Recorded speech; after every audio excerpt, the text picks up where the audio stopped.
The 12 Travelers. It was bitterly cold outside.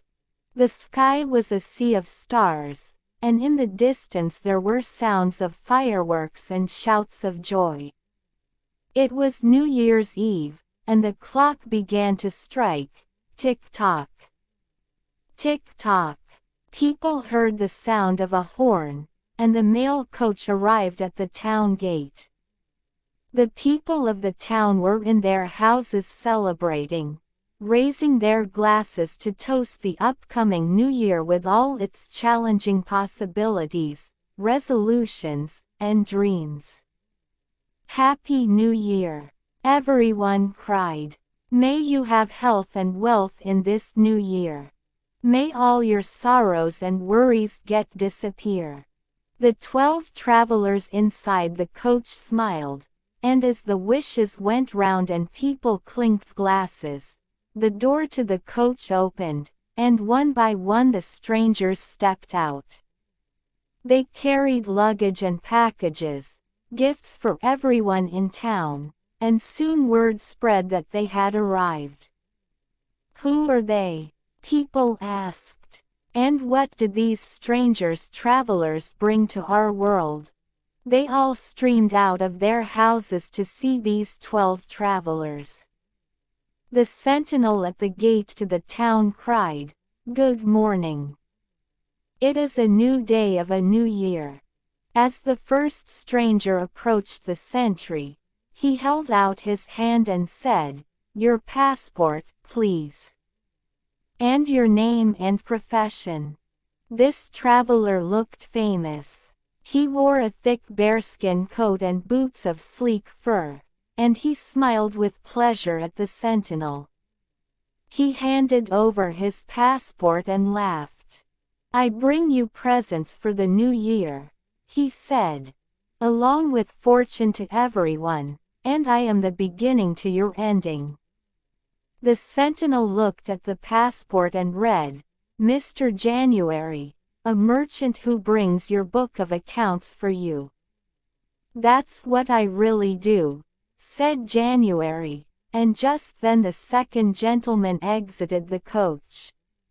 He was a happy fellow with a great mustache, the director of a theater, and a leader of masked ball celebrations. He carried with him a great cask. "I am Mr. February," he announced, "and I am here to share happiness, and spread love and affection. At the time of carnival ball I shall lead the dance, make it quick. I don't have a lot of time." "Shish," the sentinel warned him, "please don't shout. I see you have just 28 days, though every 4th year you have an extra one." At that moment the third stranger climbed from the coach. He was a slender fellow and held his perfect nose high. He was Mr. March. Behind him came a fourth man, who called, "March, wait.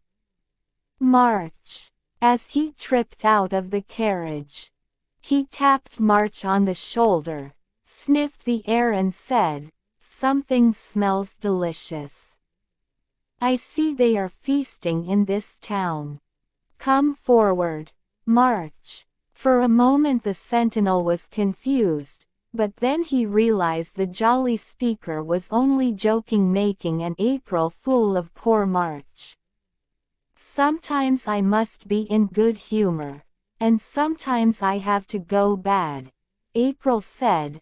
"I can laugh and cry simultaneously. I can roast and toast at the same time."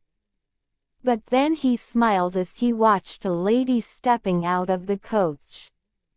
She wore a summer dress, pretty pink shoes, and her hair was adorned with ornaments and fragrant with thyme. The sentinel sneezed as she handed him her passport, and he collected himself and said, "Welcome to our town, Miss May."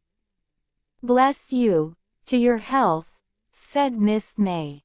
The sentinel smiled, for she was very pretty. She began to sing softly to herself and everyone sighed, for she had a beautiful voice, like a hummingbird. "Oh, but just you wait," March whispered in the sentry's ear, and he pointed at the coach, where a delicate, proud, young lady was just stepping out. Everyone smiled as they dreamed of Miss June and the longest days she carried with her. These days she would invite everyone to celebrate. Next came her bodyguard, her younger brother, Sir July, who was young and strong, and dressed in a khaki trousers with a cowboy hat. He carried no luggage. "Who needs anything but swimming suit in the heat?"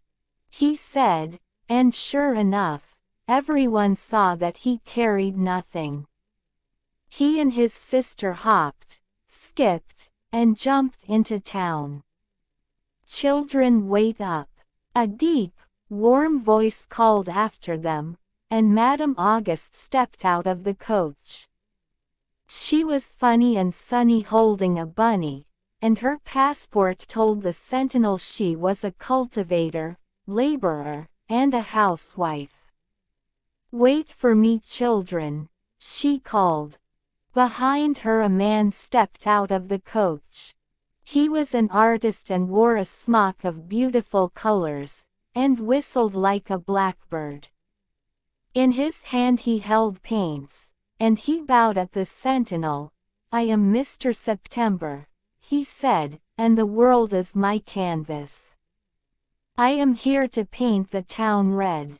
Before the Sentinel could speak, Squire October, in his hunting clothes, a dog at his side and a big bag in hand, called out, "I may need some help, please." The Sentinel saw he did indeed, for he carried too much luggage, tools of every kind, rakes and shovels, hoes and chisels, and the Sentinel called others to help him. November stormed out of the coach. He was coughing and sniffling, holding tightly to a pair of ice skates and a bundle of wood. "We'll build some nice fire," he wheezed, "and those who shivered in the bitter cold are all glad to welcome me, but then they'll turn their gaze to look upon the last passenger." This was our Mother December. She had wrinkled skin, but her eyes glistened as bright as the stars, and she carried a flower pot in which there grew a small fir tree.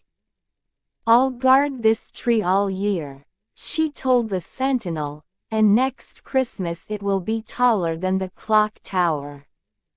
Tall enough to carry garlands, and candles and colored lights, tinsel, and baubles to celebrate Christmas again. I'll sit by November's fire and tell stories of Santas to the children.